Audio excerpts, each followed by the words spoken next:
Hi, I'm Sean Griswold with the Olaf Messenger. This week, I tracked down two cats living on campus as emotional support animals, Fuzz and Cicero. And I talked to their owners about what it's like having an emotional support animal on campus. This is Cicero, short for Marcus Tullius Cicero. This is Fuzz Aldrin. He's not a huge fan of me holding him at the moment. So how long have you had Fuzz on campus? This is the second year I've had him on campus. Okay. Yep. On campus just this semester, but I've had him since as soon as we got home for off-campus learning last spring. Okay. And did you already have him before you brought him to campus? Or? I did. He was one of our family cats. Yep. So what was the process like to get him on campus? A lot easier than I thought.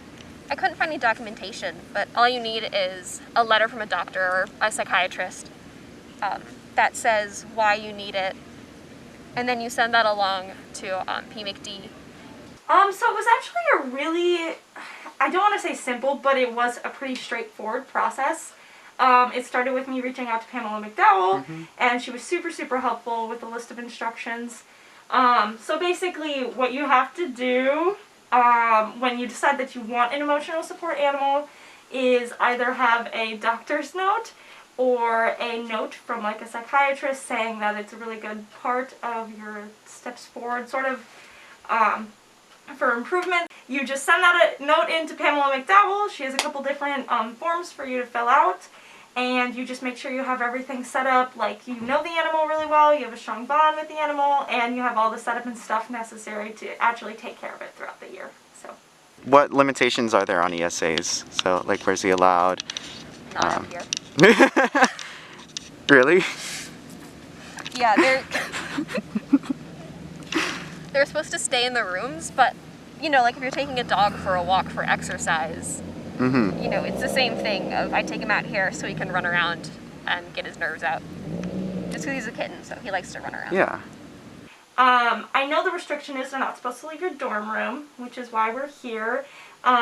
Though I think you could take them outside as long as they're harnessed. But in general, the animals are supposed to stay in your rooms. So, kind of sad that we can't take them on walks around Kildall, but yeah.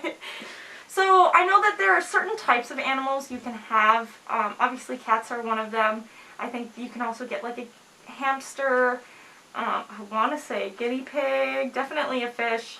To the extent of my knowledge, there is no hard limit on what can be a therapy animal. I emailed Pamela McDowell for some clarification on these last 2 points, and she informed me that emotional support animals are allowed outside as long as they are on a leash. She also informed me that most small animals that can live in a house or apartment setting are appropriate, as long as they're well behaved and not aggressive or threatening. What's it like living with an animal in your dorm room? A little hectic. Okay. Because he's a kitten, so he has a lot of energy, and he learned how to leap onto the lofted beds. So you gotta keep everything clean so you don't lose or step on the cat. And you have to be pretty organized, so we have the space for a litter box and his feeding area, and then he has his own places that are just his that we don't go to. That way he can feel safe. So with that, the biggest thing is you have to have a pretty big room, so so they don't feel like cramped. Okay. Yeah, being in like a tiny Kildall room is, with an animal, would probably be pretty hard. What's it like living with a cat in a dorm room? It's kind of the best. Like, I think Fuzz really likes it because he's also a pretty anxious being, so I think he likes having his own little spots and a lot of like consistency in his life. He's definitely a little bit of a gremlin. He likes to be chaotic at random times at night, so he'll like knock stuff over or start making weird noises, and he also doesn't like seeing reflections of himself in the mirror, so he will like paw at the mirror because he thinks it's another cat. But it's super cute, and it's honestly just the best thing to have an animal around to just bond with, and it's just really good. Yeah. So how do other people react to Fuzz? Well, our residents for sure really, really like him. I think a lot of first years definitely like are missing their animals at home, so they really enjoy having the opportunity to like pet one and be with one. Obviously animals have a really cool ability to like just be affectionate and share emotion and bond with humans, and so I think our residents definitely kind of crave that as first years especially. And in general, it's just really cool to be able to tell people you have a cat on campus and everybody wants to come pet him, especially because he's such a chunky boy that I think people just think it's funny. So almost everyone on our floor knows him. Okay. I'll get a lot of texts from people saying, well, I have a friend who could use a cat right now, and they'll swing by and say hello. And he likes people, so that's not a problem. There are a couple kids with allergies. They don't hate him, they just kind of are like, oh, hey.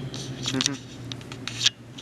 But Does it bother you when people like text you out of the blue because they want to see them? sometimes it can be a little annoying. Like it'll be 11 p.m. on a Wednesday night and someone will say, hey, I've got some friends over. Yeah. But it's hard to say no. You know, I mean, it never lasts for more than a couple minutes. And if I ever need them to leave, I'll be like, hey, sorry, he's got to do his job. Mm-hmm. And that pretty quickly shuts down anything.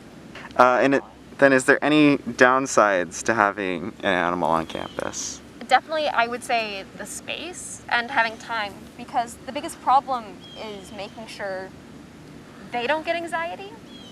Because if you're going to spend most of your time outside of your dorm room, you probably wouldn't want one, because ESAs aren't supposed to leave your dorm. So if you're leaving them alone all day, you're not interacting with them, you're not playing with them.